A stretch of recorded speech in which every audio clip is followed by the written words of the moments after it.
So the SAMR model says, look, what matters when you're introducing technology into the classroom?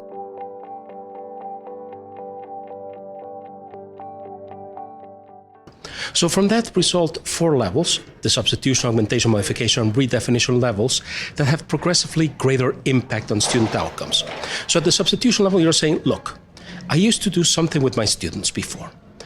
And now I bring in technology and I do exactly the same thing, but using the technology to replace something I was using before. It's a great first step. The only thing you have to be aware of is it tends not to modify student outcomes. In other words, students tend to do as well as they did before. At the augmentation level, though, you do start to see some improvement in student outcomes. What you're doing there is you're saying, well, hold on. Now that I have this new technology, can't I do something that I couldn't do before with the old technology, even as I keep the task the same? But I'm going to change significantly some aspect of how that task is accomplished using the technology. That puts me at the modification level. And now I start to see much more significant improvements in student outcomes. The heart of the task remains the same. Have students create maps that are now not generic, but focus on their specific areas of interest, but do so in such a way that they're interacting socially. So what used to be an individual task, student makes the map, hands it in to me, the teacher, I grade it, hand it back, right?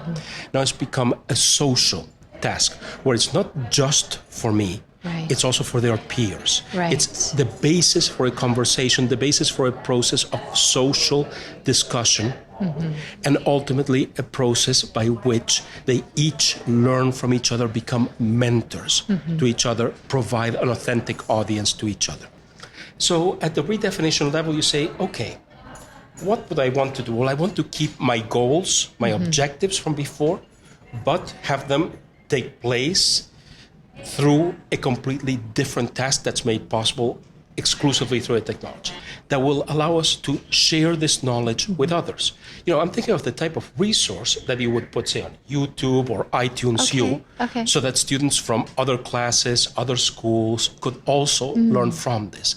So this idea of mentorship that was already introduced at the modification level becomes expanded and made available to a broader audience at the redefinition level. At redefinition is where you see the greatest impact upon student outcomes. At redefinition is, as I say, where you take a step back and say, wow, I didn't even realize students could do that before. Right. So a question I have is, many teachers are wanting to do this, and it's a little intimidating. Can you give some advice on how to start? Start at the beginning, at the substitution level. You're a good teacher. As I said before, you know some things that worked, and just say, how do I translate them into the digital domain? You know, you've used technology all along as a teacher, right? Paper, pencil, books, these are all technologies. So what you're saying is, I'm going to be replacing one technology with another. And I'm going to be guided by what I know works for my students.